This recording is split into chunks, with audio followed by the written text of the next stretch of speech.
Hey leaders, welcome back to the Let's Go with Julio show. I'm grateful you're here. I know that your time is valuable, so thank you. Today's conversation is about the kind of courage that steadies you when the world feels loud. And boy, does the world feel loud right now. I first met today's guest at the Out and Equal Workplace Summit. This summit is the largest gathering of LGBTQ+ and allied professionals in the world. I mean, really, it is spectacular. And in fact, it's taking place next week in Seattle. It was really the first time that I got to see what courage looks like all at once. I'm talking Fortune 500 leaders from every corner of the world, literally every corner of the world and every industry. Our guest today is Chris Mossiah, Executive Director at JP Morgan Chase, co-chair of the firm's Gender Expansive Council, a U.S. Navy veteran, and a board member at Out and Equal. If you know Chris, you know they embody authenticity, leading with both power and grace. That's hard to do, but it's necessary. So in this conversation, Chris shares, how do you read the room when the room wasn't built for you? Also, how do you trade "I don't know" for "I'll find out"? And then we talk about why failure actually isn't the verdict. It's just a lesson on the way to mastery. Chris believes something simple yet radical, that joy has the power to cleanse your view, honey. Yes, joy has the power to cleanse your view. And I have to tell you that in a time when so many of us are bracing for impact at work, yes, also in life, that is a message we need right now. If you've been carrying more than your share, identities, expectations, this invisible labor of being the only one in the room. Some of y'all know what that feels like, okay? This episode, this show is for you, and I hope you enjoy it. And for those of you who are heading to Seattle next week for Out and Equal, have a listen to it on the plane, on the bus, on the way there, okay? May it meet you on your journey to remind you of your own courage, of your own joy, and of your own power to lead from the heart. Thank you for your time. I'm so excited for you to listen and embrace and learn from this conversation. Have a great day. I watched all of your interviews I could find on YouTube and all of the notes that I've taken over the freaking years. That's what's up. Yes. That's what's up. You come on, you did your homework. I did my homework. And there were basically, there's just a couple of things that I want to take you through. The first is I want to talk a little bit about the Navy experience. Yeah. You know, 17, signing you away to the Navy. I thought that was really interesting. Yeah. Do I want to be on a ladder or in a chair? Yes. I thought that was powerful. I'll never forget that one. That day. I'll never forget that day. Wow. Because I was in the ceiling on a tall ladder. Oh, and you were actually on a ladder. I was on a ladder. I was doing small, like wiring. I was still in electronics. So I'm wiring up things and then programming them, but in the ceiling. And I'm watching people sit at chairs. And I was like, I am 25. Do I want to be doing this at 40? Where I'm always in the ceiling, tools on my belt. You know, do I want to be on a ladder or in a chair? We're going to start with this picture here. Oh. So take us to where are you? What are you feeling? What's going on in your world? Take us there. Yeah. That is 20-year-old Chris right after 9/11 happened. The day of 9/11, you know, like everybody else, we all watched. If you weren't in the city, you watched from your TV screens what was happening. By the time the towers fell, my buddies, who we were all off the ship, but a part of the ship, right? We just were at one of our friends' home and having a conversation, just really surprised, shocked about what we had just seen. And one of our phones rang. And we just watched him talk and we listened. And he said, okay. And he hung up.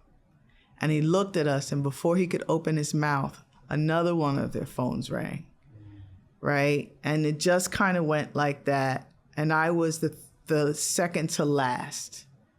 So none of us are saying really, because the next phone is ringing. And so we hung up the phone, and by the last person that got the call, we just looked at each other. And I said, I got to call my mom. I'm going to war. And they said, what do you want to do? And I said, today we drink. I mean, 20 years old, what else are you? What am I going to do? I think we had like a somber get together. My brother came over, who's really more my best friend, but we were growing up, we were like siblings. You know, so fast forward to now I'm on this deployment. I'm in the middle of the ocean. And naturally, when you're not at war, you would take a cruise book photo where it is like, it's like the yearbook photo at school. Cruise book yearbook. Yeah. Oh, so my it's God. A cruise book photo of the cruise of, 2001 to 2002. Right? Because we left 8 days after 9/11, and we didn't come home until, I want to say, May of 2002. So just about 8 months, right? And so, you were to go put on the top half of your dress uniform and your ribbons and medals, if you had any. At the time, I just had ribbons. Much of those ribbons that you see there were what we got on that deployment, because now we're out to sea and now we're at war. And so some of those ribbons we were already allowed to wear because we were given them because of that deployment. So those were my first set of ribbons. And you're going to take a photo, so you do whatever you can to make yourself presentable, and you take a top half photo just like at school. Wow. Yeah, in the middle of war. Wow. So that's what was going on. Yeah, because they didn't want to break tradition that even though we're out to sea for an actual mission, they normally would do a cruise book photos. They didn't want to break that tradition. So we did the photo. And there's a lot of, I still have it. It's a very large book with everybody from the ship. It's a book of 5,000 people, because the carrier is it's like a little city.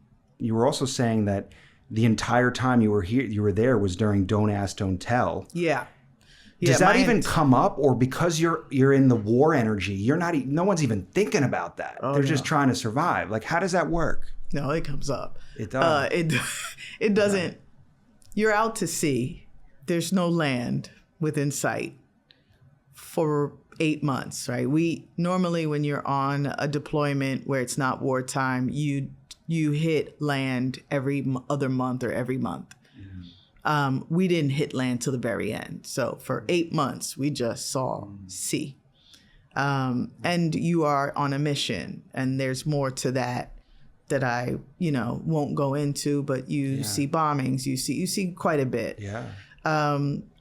And you have this mission in your head. This is what I have to do. But people are human.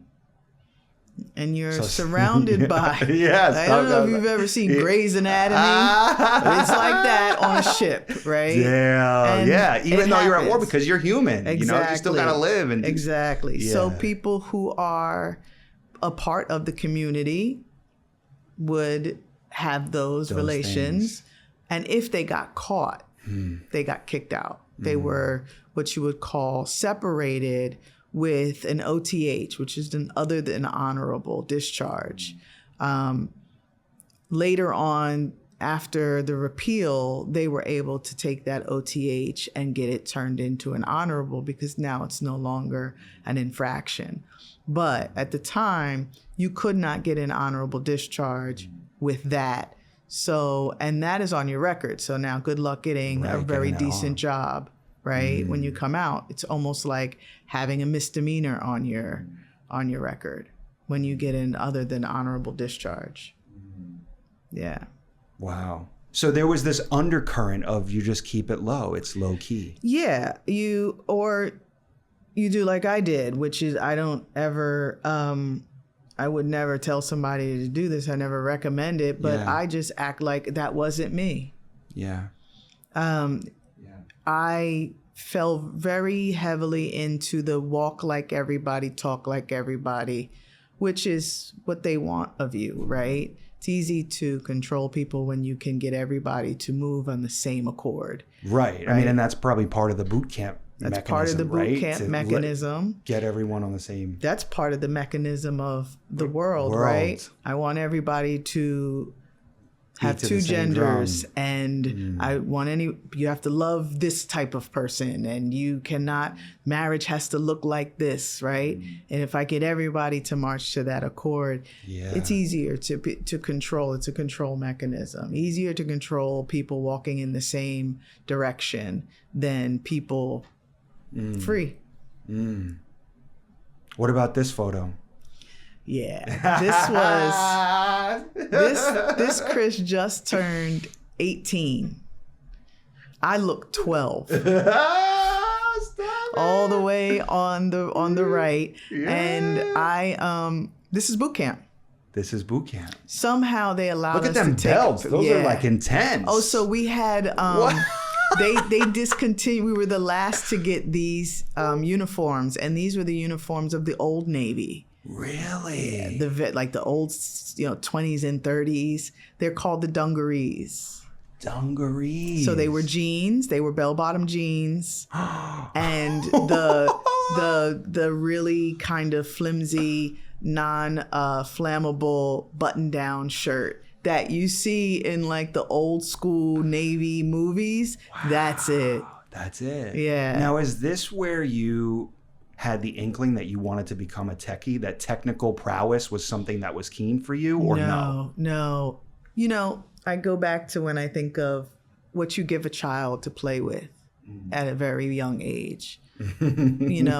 For the sake of, using two genders at the moment, I'll say you give little boys a tool set, and then they give little girls an easy bake oven, right?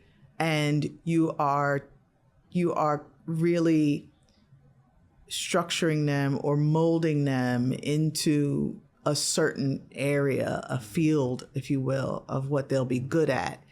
And so when you give a kid a tool set, they become good at logic. Logic is mathematics.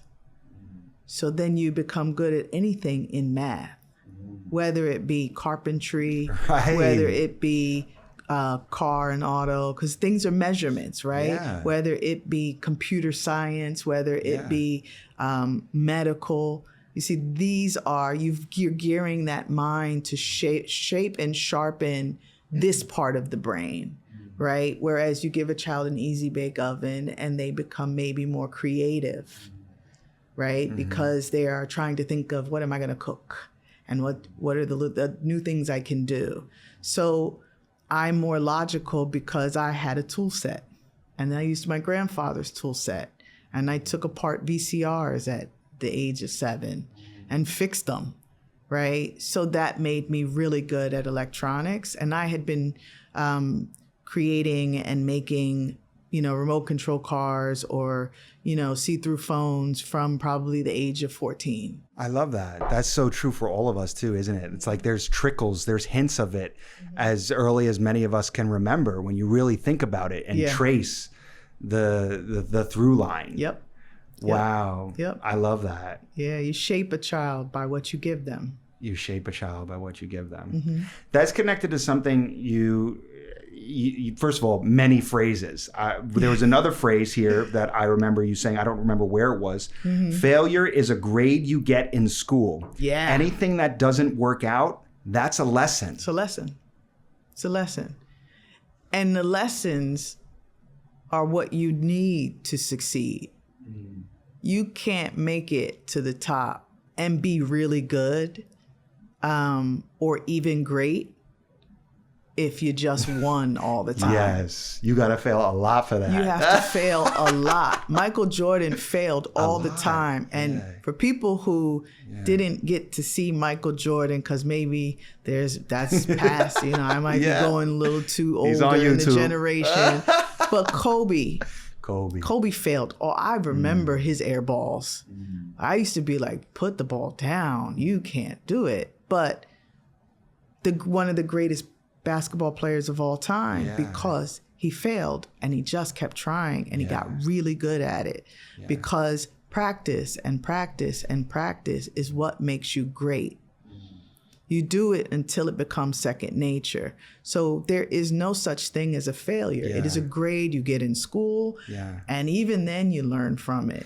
Yeah, and I feel like I get that intellectually, but then life happens, and it's very common to what I see a lot amongst leaders is this fear of failing. Like, I don't want to fail. I don't want to be on the layoff list. I want to make sure I get promotion. I want to make my boss happy. And so then becomes this worry versus, wait a minute, let's lean into it, assess the risk, and if it doesn't work out, we do a postmortem and we learn from it, and we have it's sort of a process. I don't know. Do you feel like you're seeing that amongst your team and people the environment of leaders that you're around? It happens all the time. I see it in myself. I'm in a new area. I know nothing about this new area, and now I'm finding myself learning. I cannot just open my mouth and the answer comes out, right? I am in a position where I don't know. And so I have to learn. And a lot of that is listening. And some of that is going to be failing. And a lot of MDs and managing directors, senior leaders that I have known when they're in positions that they have not stepped into will say the same thing. And they'll say it in a way that I normally wouldn't say. They'll say, I don't know what the F I'm doing. Yeah. Right? And I love that because you're being transparent.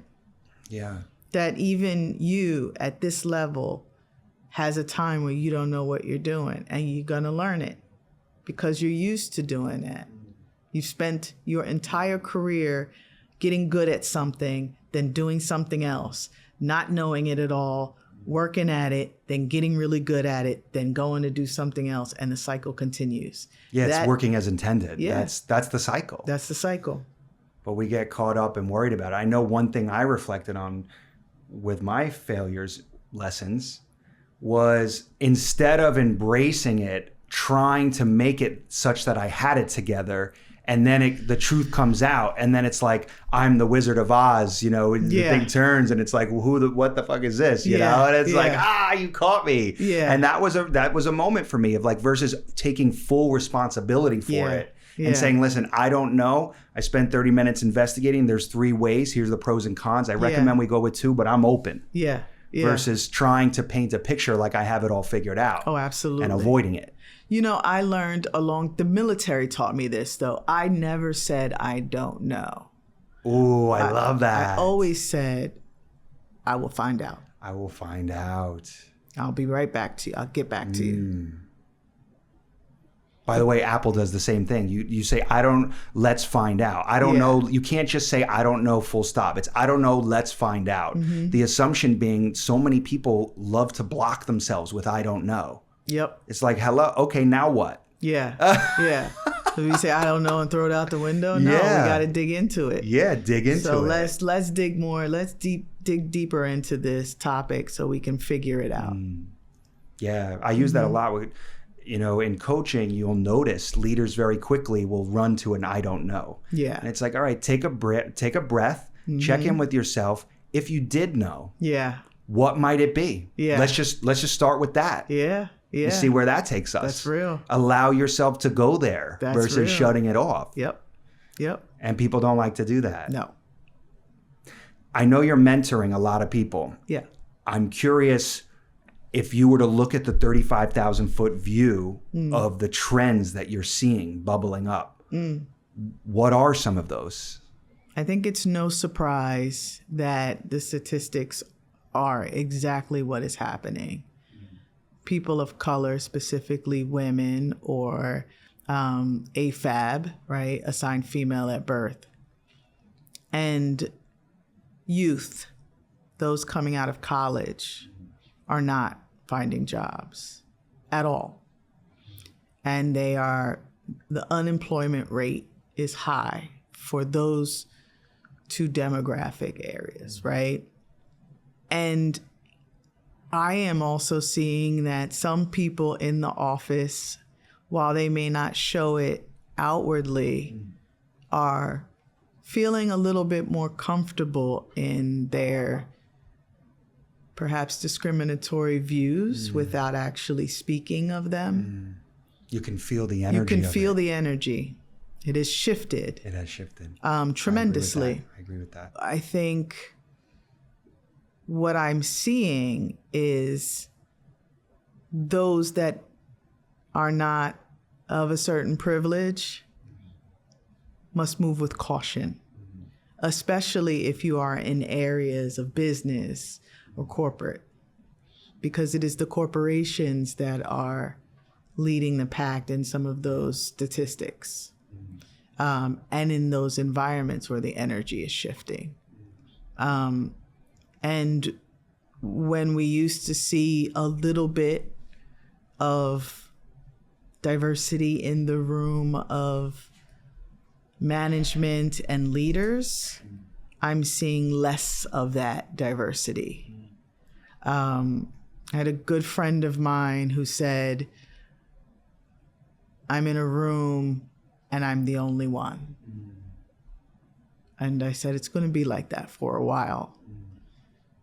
And I am still, while I'm an executive director, I'm not what I would call a senior leader. Some may, but I would say that the next step for me is me as a senior leader.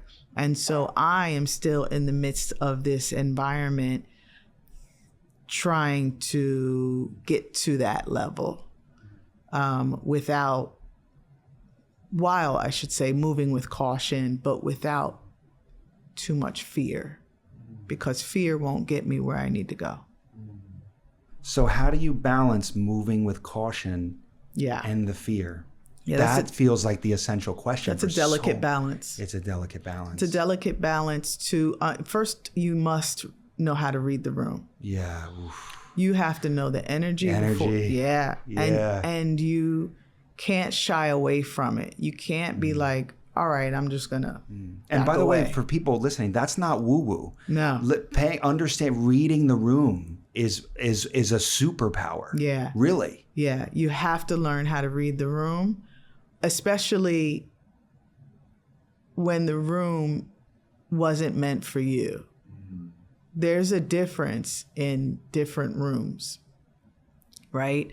When we go to Out and Equal, that's a different room. That's a different type of energy, right? When you go to a gala that may be the Human Rights Campaign, that is a different type of energy. When you are in corporate in an environment that was never built for you, and then you look around on a floor and think to yourself, out of all of the executives on this floor, I might be the only one on this floor. The energy is different. And you have to understand who you are in that room. Because I'm Chris Mossiah and I have a lot of confidence in who I am. But I have to remember that to them, I'm Black. I don't even think they care if I'm non-binary. I clearly don't look the way that they would expect me to look. And for most of them, they don't care that I'm an executive. They see the other stuff first. And so when you're in that type of room, or at least for myself, I have to move with caution and confidence. And there's no delicate balance there. You have to own those both. Wow. Yeah, I think that's what we're all trying to do right now. And then there's also this element of, you've talked about kindness a lot. as a value, almost a value for you that you've learned from your family, you know, your grandmother, your mother. How do you do this all while still trying to see the grace in them, for they know not what they do, or to support, like, to understand, you know what I mean? Like, how do you, versus just hit the eject button and walk away? Oh, I'm not built for that. I'm not built to just walk away. I wouldn't have gotten here if that was the case. I would have walked away a long time ago. When things are hard, they're hard. Yeah. But you just keep going. You keep going. You know, there's I don't know who said the saying, but they said, when you feel like you want to give up, keep going. Because right at that point, there's something on the other side. Yes, especially at that point. And then when it feels like it's too easy, keep going, because it's about to get hard. Another thing that someone always told me is, when you feel like you're being pulled back, keep going, because a slingshot has to be pulled back before it gets projected forward. Oh, it's a beautiful visual, yeah. Right? And so kindness is who I am innately. I could be in the same room as somebody I don't care for. I'm not going to be unkind to them. I may be cautious, but I'm not going to be unkind. I wasn't raised that way. I love that. Yeah. Same. Yeah. And when I was unkind, I got the pow pow. Yeah. I got the chancla. Yeah. It was like, listen, watch yourself. Yeah. And you know, I admire some people who, like, I remember hearing Cardi B said, you know, when we go high, I take it to hell.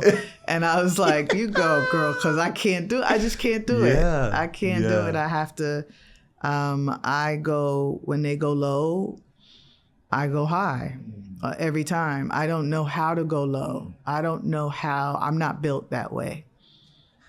But that's hard, though, because I got to tell you, there's a part of me that just wants to be ratchet and lash out and just say what I really, but I realize that would be me taking the anger that I'm experiencing from this moment and channeling it through that. And how would that serve me? Right. And I think that everyone's different, right? Your integrity is based on how you view yourself, right?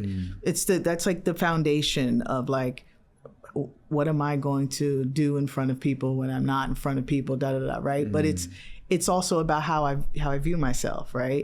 Because I could do something outlandish and be like, oh, I don't care, right? But if I view myself at a higher standard, then my integrity is going to be high. And so my kindness and the way I act. And so here's the thing, if I yell at somebody, or if I take it to hell, am I going to feel good about myself when the lights go low? The lights go low. Right? Like, when I'm by myself, am I going to be like, Chris, you shouldn't have did that? Ooh, that's big. And then I have to deal with that. While else somebody else will say, you did all right. You should have did. No. Because now I have to deal with that. Yeah. And I believe in karma. Yeah. I'm not going to take it to anywhere that karma can take it. Oof. And I don't have to see it. I know it's going to happen. But I'll be over here living a better life, right? So I am mindful how I treat people and what I do, because karma don't play. I think about that. Newton's third law of motion, and that is how Oprah phrases it for the technical people. It's like, for every action, there's an equal and opposite reaction, which means whatever you put out, that's coming back. It's coming back. You don't know when, you don't know how, you don't know where, but it's coming back. It's coming back. So get real clear on what it is that you are putting out there. Yep. And that's what you're saying. Yeah. My mother tells me quite often, you are blessed beyond measure. And I tell her thanks. And she said, well, I always say it's because you pray for me. Oh, you know, sometimes other people's prayers are what keeps you going. It's what keeps you afloat. But she says, because of how you move in this world is what you get back. And that's why you're so blessed. So keep moving in that direction.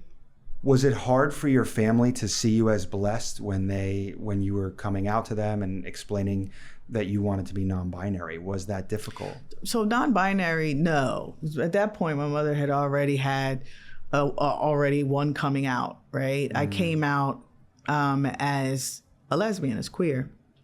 And I probably didn't do it in the right way. I went to her for Thanksgiving with my friend, right? I did that too. Yeah.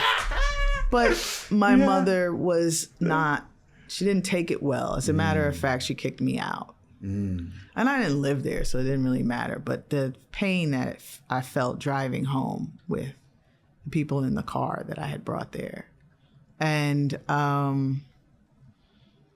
we didn't speak for 3 years.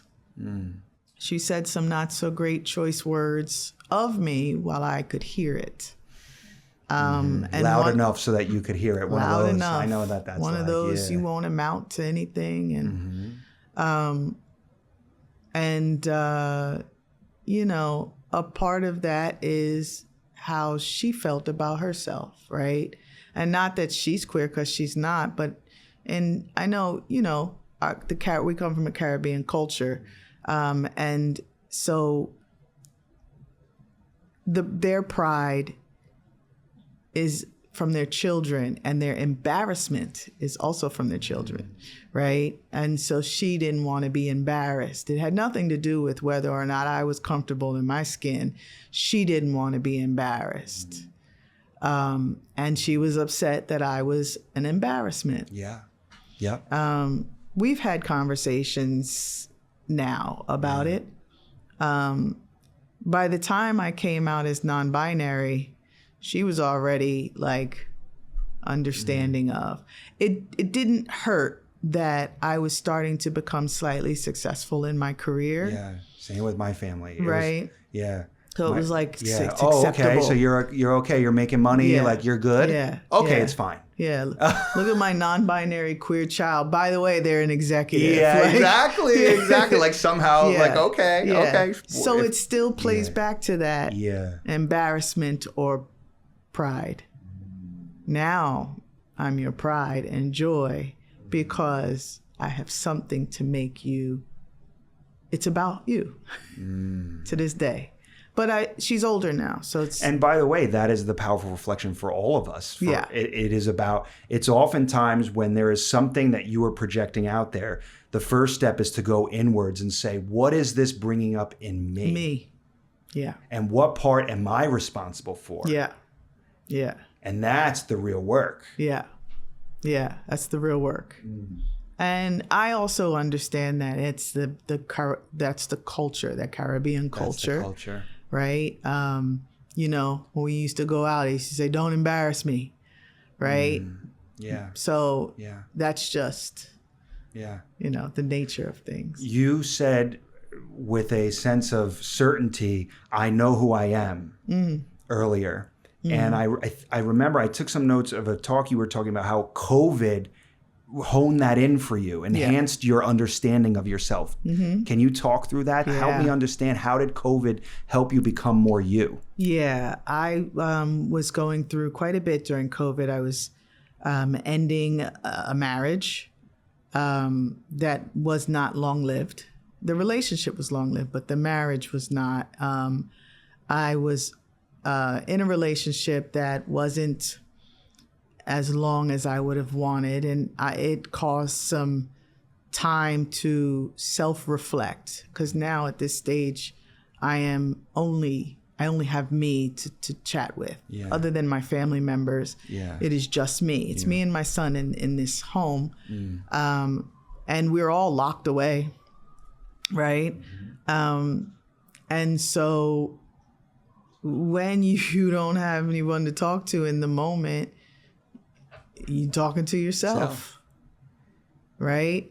And I do remember a specific moment where I looked in the mirror, and almost as if I was answering myself, the question inside that I didn't say out loud was, why is it that people intimidate me? There were certain people I had in my circle that if they didn't like me, I was intimidated. If they were mad at me, I was intimidated.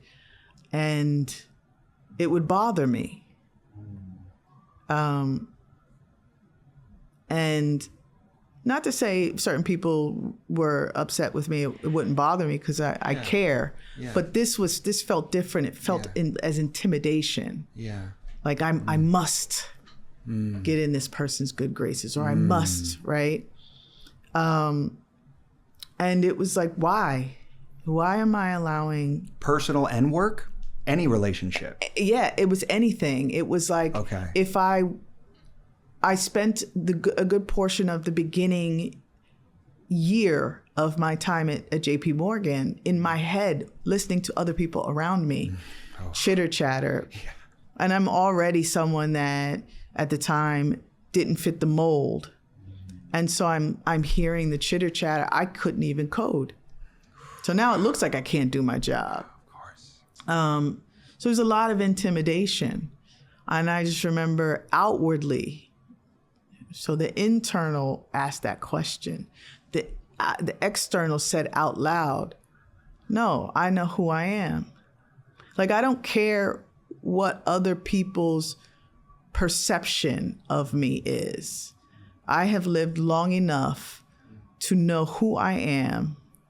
I know my intention. I know my heart. I know how I think. I know how I move. And I don't have to prove that to anybody. But how did you arrive at that? Because that's the hard part. Did you wake up one day and decide that? I think it just was a revelation. Like, I'm not going to sit here and let anybody intimidate me. You realized how much energy you were spending on this idea of intimidation. And you're like, wait a minute, what am I doing? Right. That's like putting on something and saying, I think I look good in this, and someone else says, well, I don't know. And I say, well, let me take off your glasses and clean them. Because maybe you can't see, right? And then put them back on. Why do I care whether your glasses are foggy or smudged on what you could see of me? When it's what I care about myself. As long as I'm not hurting anyone and disrespecting anyone and walking around with an ego, there's a difference between humility and confidence, right? Please don't tell me someone is arrogant when they're just confident. Your perception of them is how you see them. That's your glasses. And my perception is how I see me. But I got the best view because it's me. And how do you catch yourself when you know you're moving into arrogance versus, what did you say? Wait, confidence versus humility. Confidence versus humility. There is a fine line between confidence and arrogance. I think great people who don't put other people down, but move in a high level of confidence will always be called arrogant. Because I'm doing something that you're not doing. Or I've gotten somewhere that you have clapped for me to get to until I got there. Yeah, we all know that. Right? Yeah. When they say, I want you to do well, you want me to do well till I do well. Yeah. I don't believe that people of marginalized communities and minorities have arrogance, because we weren't born that way. Yeah. We don't have the privilege to move in that direction. So when I walk in a room with my head held high and I have my chest poked out and I'm talking like I know what I'm saying, don't call me arrogant, because I didn't grow up with a silver spoon in my mouth. And I had to work hard for everything that I have. And this confidence was earned. It wasn't given. Yeah. So I don't believe in I don't believe in arrogance for people who have had it hard. They may just have a huge ego. That's just who they are. Yeah. Let them move how they want to move. Yeah, I feel that. And there was a part of me in all of my tech jobs, I didn't want to believe that I wanted everyone to like me. I worked so hard to try and get everybody to like me. Mm-hmm. And when someone didn't like me, I was so distraught. And typically that was the same person who would, under their breath, call me a diversity hire, or they would roll their eyes or be like, who do you think you are? Or whatever that was. And I was just, I made that about me. I took that on for myself versus recognizing, wait a minute, that's to your example of the glasses, that's their pair of glasses, whatever they have on. That's not mine. I don't own that. Right. And I didn't understand how that worked at the time. And the weight of that can be paralyzing. It can. But when you release it, that's the ultimate freedom. Yeah. When you no longer have that weight, because then you can move the way you need to move in order to get to where you need to get to. Now, do you feel like when you say, I know who I am, do you have moments where you doubt, like, are you doubting yourself now in this world, or does it resolve? Do you get stronger and you're even more, you've used the word grounded, get grounded, and no one can shake you. Yeah. I have moments. I'm human. Yeah. I think when the world is not at your feet, you will always have moments. Even when maybe the world is at your feet, you'll have moments, right? Because look at Whitney. Right? She had moments. Bless her. Yeah. I think that, and so many others, right? But I think that I would be telling a lie if I just said, yeah, I live grounded every day. When I tell people or what I speak about on panels or on stages is because I'm telling myself these things to get through, right? You know who you are. Stay grounded. Stay 10 toes down. You got this, you know? These are the things, you know, hold on to your joy. Remember that your freedom is innate and theirs is given, right? Your strength is innate and theirs is given. Your power is innate and theirs is given. It's also temporary, right? And people whose power is innate, those whose power is given, can't stand them.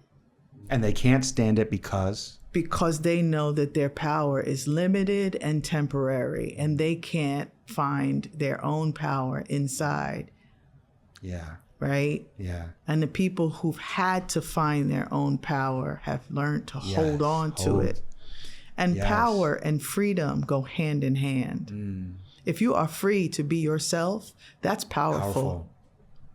Yeah, right? Yes. Right? It is. And I think that just being in that, you walk 10 steps ahead of and that's someone connected else. To energy. It is.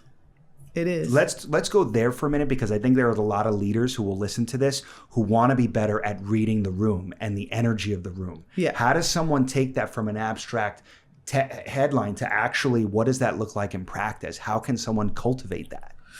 Oh, I don't know if I can teach that. I think it's a feeling. It's a feeling. You know, when someone says, "Ooh, I just got chills," right? A lot of times people will get chills around somebody that they don't like or that is not good for their energy. They'll say, "Oof, something doesn't feel right." Yeah. Right? Then you leave that room and it feels fine. Yeah. Because the energy that was taken over in that room made your energy uncomfortable. Right? And it's not the uncomfortable where it's good to be uncomfortable because you're taking yourself out of your comfort zone. Yes. No, this is the type of energy that says, no, this isn't for me. Yeah, cross the street. Right. Exactly. That part. Cross the street. Cross the street. Cross the street. Walk away. Walk away. Yeah. Because energy is what it is, right? Yeah. It can't change. We learn this in science. Energy can shift, but it doesn't change its form. It shifts. And so if it is bad energy, it takes a lot for that person to do work, for that energy to shift. Yeah. It doesn't change form. And I think that's a big lesson for people is inspect your energy. Do an audit, pay attention. What's giving you energy? What's draining your energy? Yeah. How are you showing up energetically in the space? Yeah. That matters more than ever, because so many of us have hidden behind our cerebral qualities, you know, our degrees, our this, our that. And now over the next 10 years, that's going to become less important. Yes, absolutely. And that's really the opener for a lot of leaders who want to become high performing. They want to advantage. They want to lead with their heart. You have to understand, you know, I love this, that the heart, you know, there's electromagnetic waves pulsating around us. There's this is real, you know, we're energetic beings. We're vibrational beings. Yeah, we have an aura. We have an aura. Some may say it's of color. Certain people have certain colorful auras in certain colors, right? I believe my aura is the color blue. I'm a pretty chill human, right? I will say this: when you are mindful of the energy you feel when you are in the room, also be mindful of your own energy. Because if you are not in a good space, you probably should not be in a room full of all these people. Yes. Be in a room full of somebody who is okay to absorb that energy and help you absorb good energy. That's right. And that's where self-awareness comes in. Yeah. And taking a beat, understanding and aware of how you're presenting and showing up. Absolutely. And that was my biggest lesson, is that, you know, once I would turn into the Hulk, there was all bets were off and I was smashing some bitches. Like I was going to throw you, I'm going to CC everybody. I'm CCing all. I'm fucking starting a new Slack group. Or I'm going to go in, you know, I'm going to make a sly comment that's just going to, oh, you weren't there. You know what I mean? And I'm like, okay, Julio, breathe. Maybe, breathe, baby, breathe. Maybe that's not serving you right now. Like how that's going to come bite you in the ass. Yeah. And sure enough, it does. You got it. Absolutely. It always does. You want to know why? It felt good in the moment. Because that was karma. Karma said, okay, I hope that felt good. Here comes this. Yes, and I got the lesson. Now I say, God, just please give it to me at the whisper. Tell it to me early. Yeah. Don't let me go down that rabbit hole again. Like, I'll take the lesson right now. Give it to me right now. Yeah. Tell him to give you the strength. Yes. Yes. And I love that, like, you use the word grounded, because what does that look like to you? And I presume it's a daily practice. You remember when we were growing up and the elders would say, I like that person, they're down to earth. Yes, I remember that. I always think down to earth means I am still at your level. I am still human. I still breathe the same air you breathe. I put my pants on the same way you do. I am no different. Yeah. I may be one bad move from where the next person is, one bad decision, or one great decision from where another person is. The levels that we are in, I guess I could say, as far as classism is concerned, is our opportunity and our ability to be ready for what's next. But it's mostly opportunity. Not everybody gets opportunity. So what I may be doing in my day job versus what someone else is doing in their day job, completely different, is a difference between opportunity. I'm no better. So why walk like that? When someone says they're down to earth, my understanding of that is I'm not flying higher than you. Yeah, I'm with you. I'm not floating higher than you. I'm walking on the same earth as you. So when I say grounded, that is what I equate that with, is being down to earth.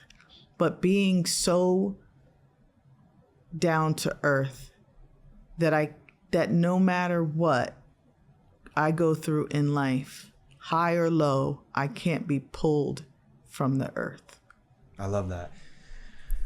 You said opportunity earlier, and I immediately thought about some feedback. You've spoken a few times about the importance of using a manager well. I'm amazed at how few leaders actually take advantage of their manager relationships, asking for what they want, taking ownership of the agenda, being clear, owning your career in such a way that you're able to have a vision and then communicate it with people so that they can help push you and unblock you towards that. Whereas so many people sit in the quagmire of like, whatever they tell me, like I'm just going to sit back and wait. And I feel like you've always been of the fan of like, don't sit back and wait. No one's doing this. No one's caring about your career and your life as much as you are. Right? Is that? That's exactly true. Your manager doesn't know where you want to go in life. It's not their job to, right?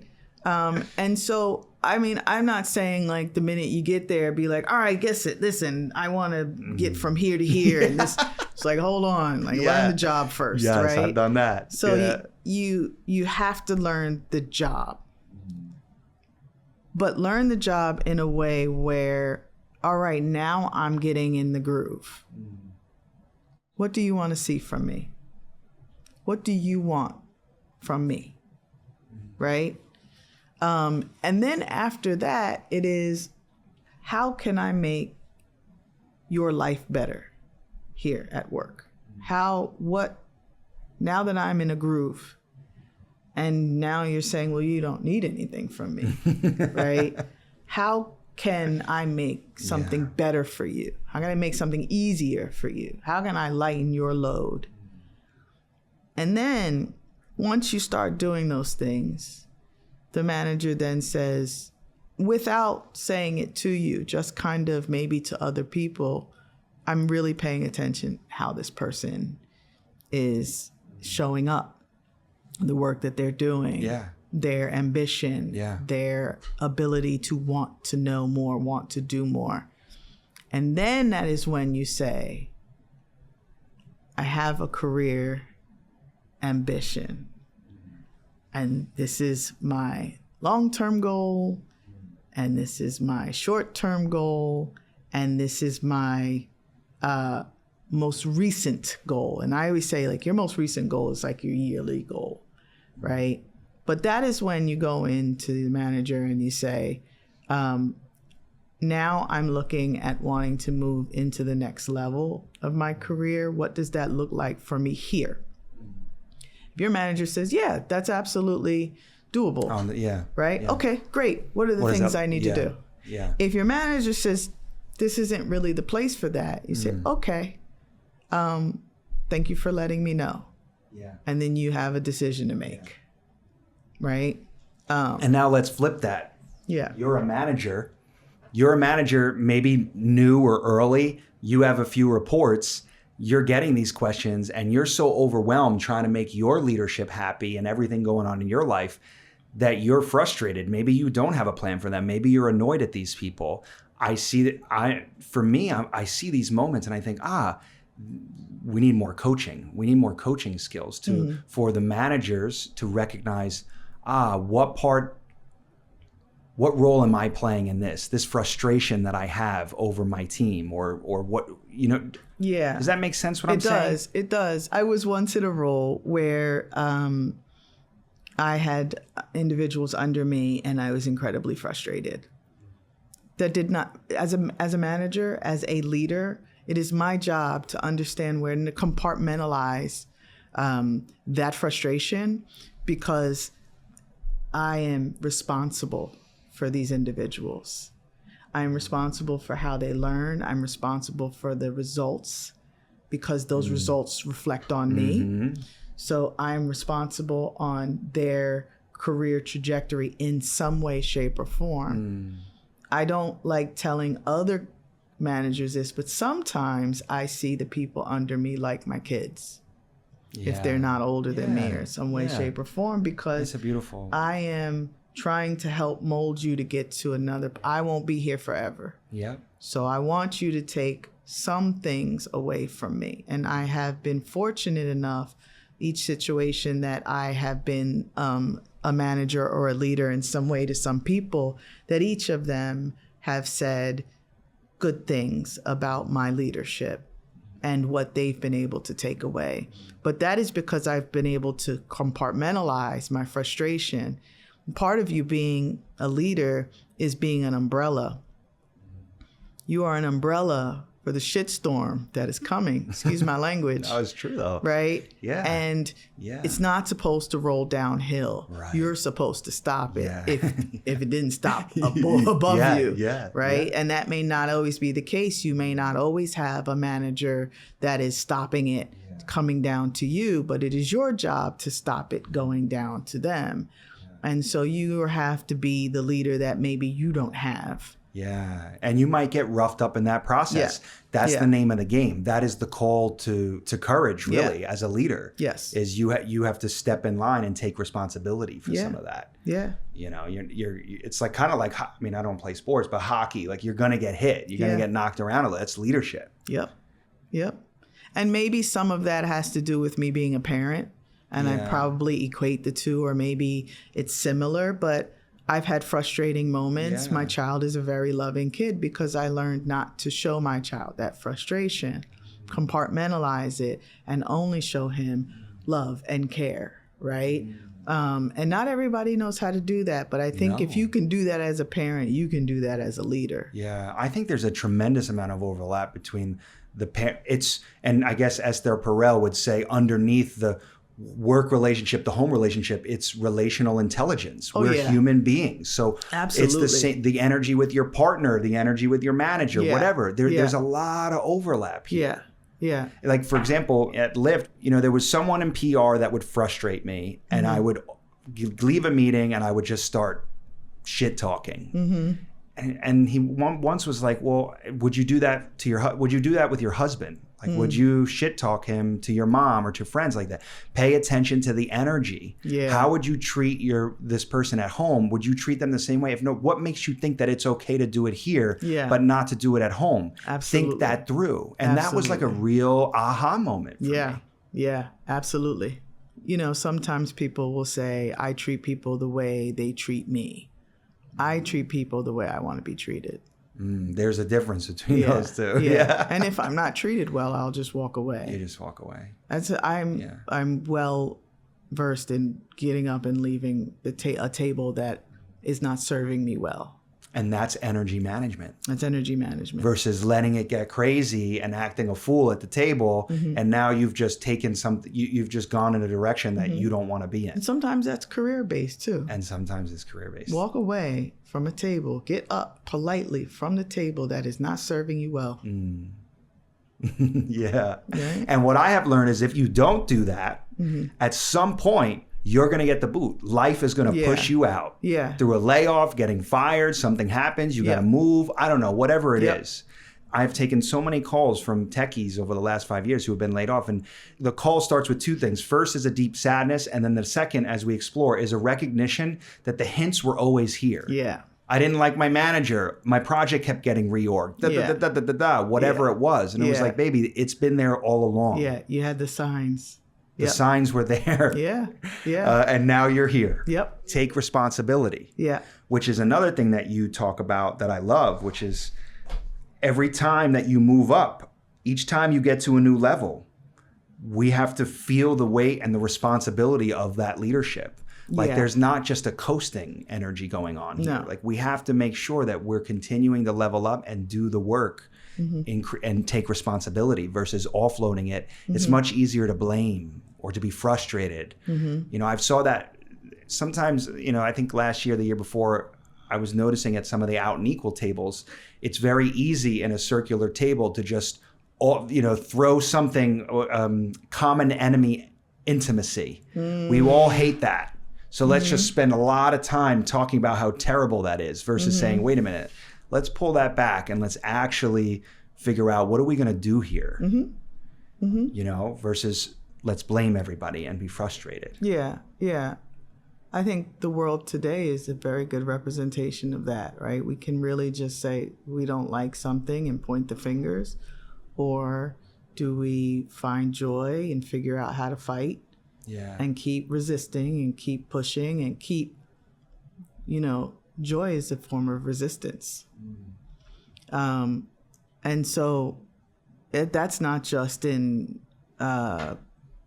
career-based, right? But yes, in career-based, each time that you level up, there isn't a different, I don't want to say an added level of responsibility. It's a different level of responsibility. Okay, say more. I remember I had an individual who was a good friend of mine who said to me, I've been at this company 35 years and I don't want to become an executive director. And I said, why? And the individual said, because I don't want the extra responsibility. And I said, it's not extra responsibility. It's different responsibility. You don't have extra work to do. Your work is just different now because now you're at a different level. Yeah. It's not like you just piled another thing on your plate. Your entire plate looks different. It changed. And then she went up for executive director and made it and said to me the next year, you were right. It didn't add anything to my plate. It just looks different. Right? And I think that there's a fright in moving up that some may have, especially people of marginalized communities, to say, like, I don't want this extra responsibility. Yeah, I don't good. want A lot of people all say eyes that. on me. And it's like, no, it's not. If it was all eyes on you and added responsibility, they wouldn't do it. Yeah. It's so true. That's true. You know? That's good. I love Yeah. that you brought that into this. Yeah, that's a nice reframe. Mm-hmm.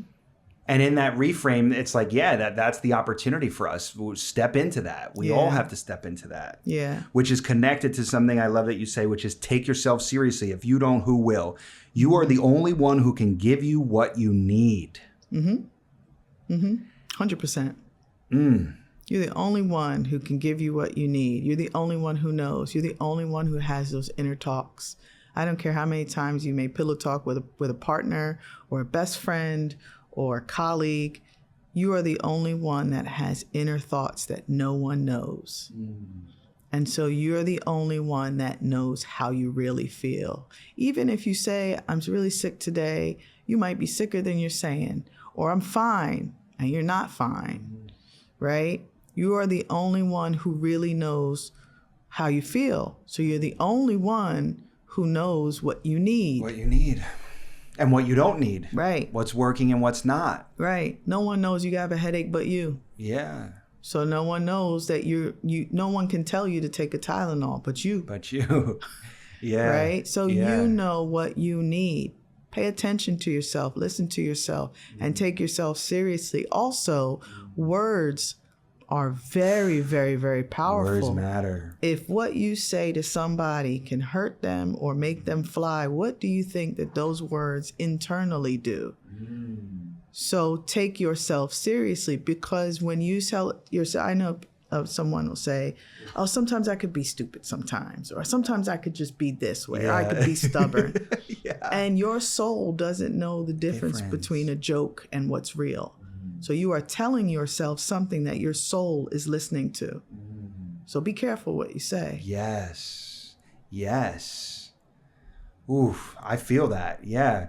It's not only the language matters. It's not only about them. And also, what does that do to you and your body? Yeah.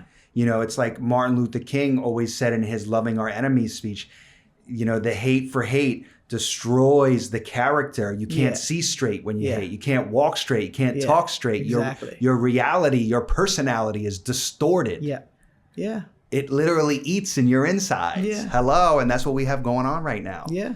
And that's why it's especially important for our community to take a breath, do our work, and not go down that road. Yeah. Find joy. You have to find joy. Right now, you have to find joy. Because joy will cleanse your view. And then you can speak to yourself, right? Joy will cleanse your view.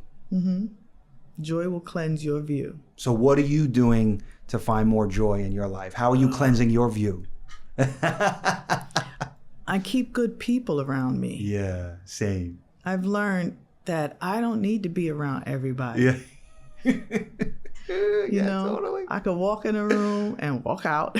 Totally. Time for me to Totally. go. Right? Yeah. I turn into a pumpkin in a little bit. I gotta go. Bye. And I go home and I call my partner, or I'll call my mom, or I'll just chill with my son, or I won't. I'll just stay in my room. Yeah.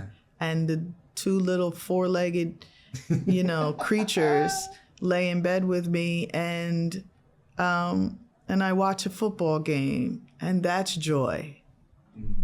Joy is what brings you peace and pleasure at the same time. That's joy. Love that. All right. I have a fast round at the end. Okay. So I want you to finish the sentence. To me, courage is... To me, courage is innate when you find it, and it's valuable because you can't lose it when you do find it. You need it to walk through life, but no one can give it to you. Liquid courage goes away. Yeah. Courage from people's words of affirmation is temporary, but courage from within is innate, and that's when it's powerful, and you need it to walk through life. Yeah. Because this life is hard. Yeah. Like Maya Angelou says, courage is the most important of all the virtues because you can't do any other one consistently without it. Without it. Yeah. So it begins there. Yeah. And you have to build it for yourself. And you have to build it for yourself. Yeah. One thing I'm hopeful about right now is... Love will prevail. I love that. Mm-hmm. Thank you. Thank you for being here, for sharing your time and your energy. Thank you for having me. This is such a blessing. Yes, what a wonderful conversation. Yeah, good. That's how I want it to feel. Just like two people hanging out in a room talking. Yeah, oh, absolutely. You know? I love it. This is good. Thank you, my love. All right, y'all, that's it for today's episode. Now listen, if you were moved by something today, then good. It means it's working. That's progress. Shoot me a note and tell me. I want to hear about it. You can DM me online. hello@letsgowithjulio.com is my email. You can visit me at letsgowithjulio.com. I see you and I know you're trying, and we're going to make change, all of us, one brave leader at a time. The Let's Go with Julio show is produced and edited by Ricky Gunton, and our theme song is You Are the One by Nick Deutsch. Don't forget to subscribe and share it with a friend or two who could benefit. You know who they are, baby. I see you. I love you. Let's go, baby.